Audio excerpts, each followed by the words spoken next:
senhor diria, quais fatores seriam os principais hoje que levam a pessoa a viver por mais tempo melhor? Olha, eu acho que a gente poderia separar em alguns pilares, né? O primeiro pilar, o pilar da saúde, né? Alguns fatores são cruciais para o envelhecimento bem-sucedido. O primeiro deles é a atividade física.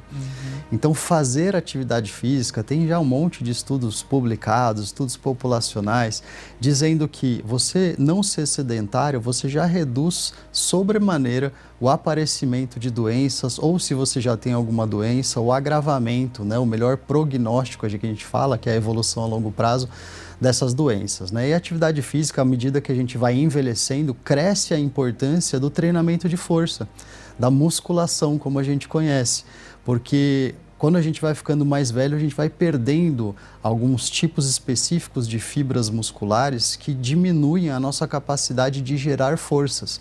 E para a gente levantar e sentar de uma cadeira, de um sofá, para subir escadas, a gente precisa muito mais de força muscular do que a própria condição cardiorrespiratória. Não que ela não seja importante, ela é super importante também. Então, manter um adequado funcionamento das suas articulações com força muscular e com a condição cardiorrespiratória, esse é o primeiro pilar, né? O segundo pilar, eu diria, que é a saúde psíquica, né?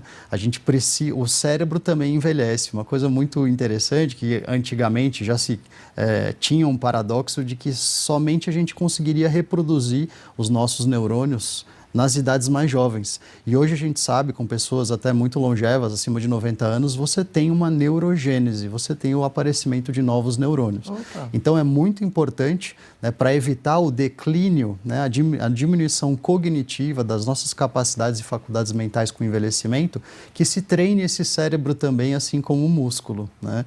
Então a leitura favorece bastante a educação, ter um hobby que você possa fazer. Então, eu acho que são a saúde psíquica e a saúde espiritual também é bastante importante. Interessante. Vários estudos têm demonstrado, por exemplo, que você ser grato, né? E aí parece que é uma coisa até meio da moda, né? Meio clichê, mas o fato de você tem vários estudos muito interessantes que compararam pessoas que agradeciam aleatoriamente ou que tinham um diário de gratidão e todo dia faziam seus agradecimentos, e você tem uma série de melhoras em cenários de doença, por exemplo, como câncer, como, por exemplo, doenças inflamatórias intestinais, artrites, enfim, uma série de situações específicas, pós-luto, por exemplo, que você tem vários benefícios para a sua saúde física, inclusive, de você manter esse tipo de prática, né? E pacientes que são internados, eles têm geralmente uma maior probabilidade de terem menos complicações, segundo eles têm algum tipo de prática espiritual, qualquer que seja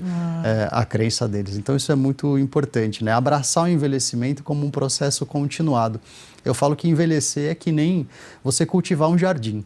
Quanto mais você nutre, quanto mais você rega, quanto mais você cuida e embeleza ele, melhor ele vai ser ao longo prazo, né? Nossas funções fisiológicas são por volta dos 20, 30 anos, onde a gente tem o máximo das nossas funções funcionando e a gente vai declinando ao longo do tempo.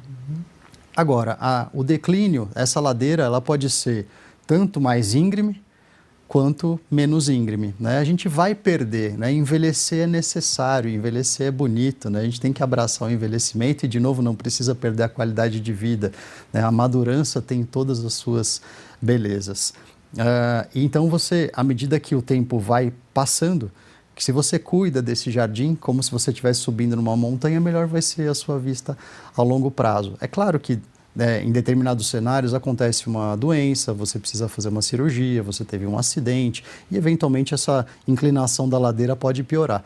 Mas o mais importante é que esse declínio não atinja um limite, um limiar que a gente chama de limiar de independência funcional, ou seja, o momento a partir do qual você tem tão pouca aptidão física para fazer as atividades que você se torna dependente. Então, você precisa de ajuda para fazer as mínimas atividades necessárias, por exemplo, de ir ao banheiro. E isso pode ser muito ruim para os idosos. Além de aumentar a possibilidade de quedas, por exemplo, e quedas geralmente em idosos estão associadas a fraturas, e as fraturas mais graves de quadril, de fêmur, por exemplo, elas têm um prognóstico, ou seja, uma evolução ao longo do tempo muito grave, né? Então a gente precisa evitar isso através de um estilo de vida mais saudável. E o último pilar é a nutrição, que está muito em voga também. Cada dia a gente descobre coisas novas, né? Existem muitas dietas que acabam surgindo, né?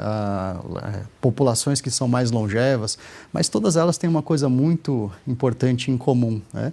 Que é não comer muito e comer frutas, verduras e legumes, né? Porque tem fitoquímicos, tem antioxidantes, tem fibras, então esses elementos estão associados realmente à longevidade. Geralmente nos ambulatórios, onde a gente tem pessoas longevas acima de 100 anos, dificilmente você vê que elas cortaram alguma coisa da alimentação. Elas comem de tudo, balanceado, e não comem tanto. Então, um pouquinho da restrição calórica está associado a uma maior longevidade.